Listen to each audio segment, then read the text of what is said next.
হে যুবক বন্ধুরা, তোমরা এনজয় করো, তোমরা ফুর্তি করতেছ, তাকা দেখো ফিলিস্তিনের দিকে। তোমার থেকে ছোট্ট মাসুম বাচ্চা ক্ষুধার যন্ত্রণায় রাস্তার ঘাস তুলে তুলে ক্ষুধা নিবারণ করতেছে, খাচ্ছে। আওয়াজ করে কথা বলেন ঠিক কিনা? বাড়ি নাই। ফেসবুকে সোশ্যাল মিডিয়াতে নিউজ ভাইরাল হয়েছে, ছোট্ট একটা বাচ্চা বলতেছে বাড়ি নাই, বাবা নাই, মাকে হারিয়েছি, কিচ্ছু নাই। এরপরে বলতেছে আল্লাহ, আল্লাহু আকবার, আল্লাহু আকবার, আল্লাহু আকবার। কি ইমান তাদের! আমি তো মনে করি ফিলিস্তিনের একটা নিষ্পাপ মাসুম বাচ্চার ইমানের কাছে আমার দেশের চাঁদাবাজ, চোর, বিড়িখোর, বেনামাজি, চিটার, বাটপার এরকম কোটি মুসলমানের ইমানের থেকে ফিলিস্তিনের এরকম একটা মাসুম বাচ্চার ইমান কয়েক হাজার গুণ বেশি। আসতে বললেন কেন? কথা বলেন ঠিক কিনা? আমার ভাইয়েরা, আজকে ইসরায়েলে মানুষ নামের জানোয়ারেরা ফিলিস্তিনকে নিশ্চিহ্ন করে দেওয়ার জন্য তারা যেভাবে মুসলমানদেরকে মারতেছে, সারা দুনিয়া সহ আমার এই ৫৬,০০০ ভূখণ্ডের মানচিত্র থেকে আজকের এই নীলফামারীর জলঢাকা থেকে আমরা কথা বলতে পারি, আল্লাহ তিনি আছেন, সব ক্ষমতার মালিক যার, যিনি। চিৎকার করে বলুন তিনি কে? আরেকটু জোরে বলুন তিনি কে? তাবারাকাল্লাযী বিয়াদিহিল মুলক ওয়া হুয়া আলা কুল্লি শাইইন কাদির। আমার ভাইয়েরা, ইতিমধ্যে আপনারা সোশ্যাল মিডিয়াতে দেখেছেন যে ফিলিস্তিনের বিশেষ কিছু জায়গায়, এলাকায় দাবানলে পুড়ে সবকিছু পুড়ে ছাই হয়ে যাচ্ছে। কথা বলেন না কেন? হে ভাই, গল্প করবেন না। যার পরিমাণ ইমান থাকলে ফিলিস্তিনের জন্য আপনাকে জবান বন্ধ করে থাকা যাবে না। আল্লাহর দরবারে রেকর্ড হচ্ছে, ভিডিও হচ্ছে। আমরা বাংলাদেশ থেকে ওই ফিলিস্তিনের নিরহত, নিরপরাধ, ফিলিস্তিনের অসহায়, ফিলিস্তিনের ক্ষুধার্ত, রক্তাক্ত মানুষের পাশে যদি দাঁড়াতে নাও পারি, অন্তত জবাব দিয়া চিৎকার করে আল্লাহর কাছে তাদের জন্য একটু ফরিয়াদ তো করতে পারবো। এটাও যদি করতে না পারেন তাহলে আপনি মানুষ না, আপনি হৃদয়হীন, আপনার হৃদয় মরে গিয়েছে। সম্মানিত ভাইয়েরা, আজকে ফিলিস্তিনের কথা বললেই শুধু না, আমার একটি মেসেজ মনে পড়ে গেল, সেটি হলো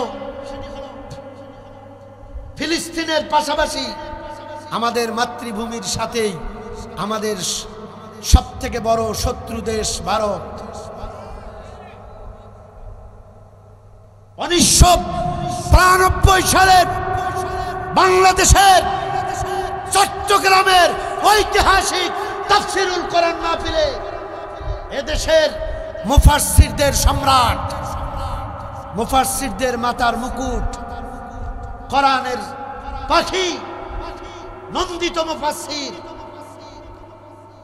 শহীদ মকবুল মরহুম আল্লামা দেলোয়ার হোসেন সাইদি সাহেব হাফিজাহুল্লাহ, আল্লাহ তার কবরটাকে জান্নাতের টুকরায় পরিণত করুক।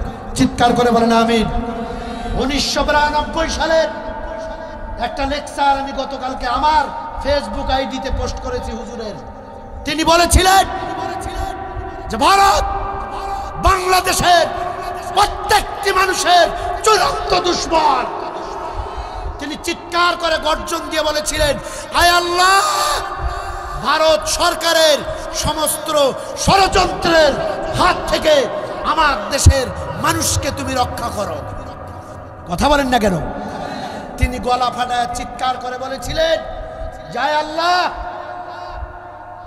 ভারতের সমস্ত ষড়যন্ত্র শুধু এর থেকে আমাদের হেফাজত নয়, ভারত যে বাংলাদেশের চূড়ান্ত দুশমন, এটাকে বাংলাদেশের এ জাতিকে বোঝার তৌফিক তুমি দান করো। জোরে বলেন ঠিক কিনা? আমাদের নন্দিত মুফাসসির ১৯৯২ সালে এ কথা বলেছেন। আর ভারতের দিকে নজর করুন, আজকে ভারতের বিভিন্ন প্রদেশে মসজিদগুলোকে পল্টুজার দিয়ে গুড়িয়ে দেওয়া হচ্ছে, নিরীহ মুসলমানদের বাড়িঘর চালায় দেওয়া হচ্ছে।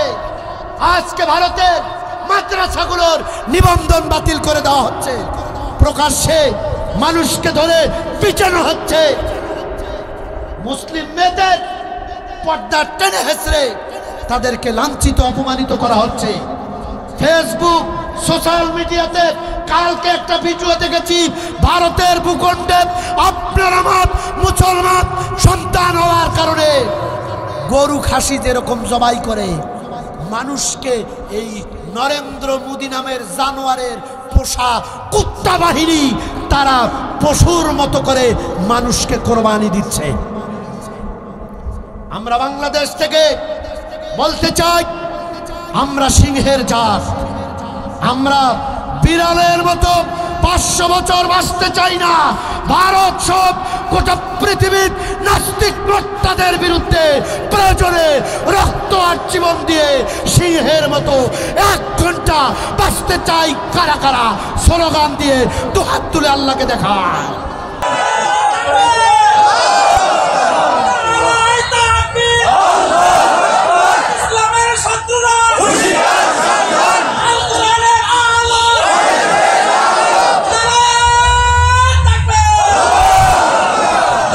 সম্মানিত ভাইরা, এই মেসেজ আমি আপনাদের দিচ্ছি, যে কোনো প্রয়োজনে প্রস্তুতিতে বাংলাদেশ থেকে ভারতের সাথে যে কোনো সময় লেগে যেতে পারে গাজওয়াতুল হিন্দ। এজন্য আপনাকে আমাকে প্রস্তুত থাকতে হবে। প্রয়োজনে আল্লাহর জান্নাত পাওয়ার আশায় একজন মুজাহিদ হিসেবে প্রয়োজন যদি আসে কাপড়ের কাপড় কিনে প্রস্তুত রাখবো। কোন কাফের মুশরিকদের সাথে মুসলমানদের আঘাত হতে পারে না, পারে না, পারে না। চিৎকার করে কথা বলুন ঠিক কিনা?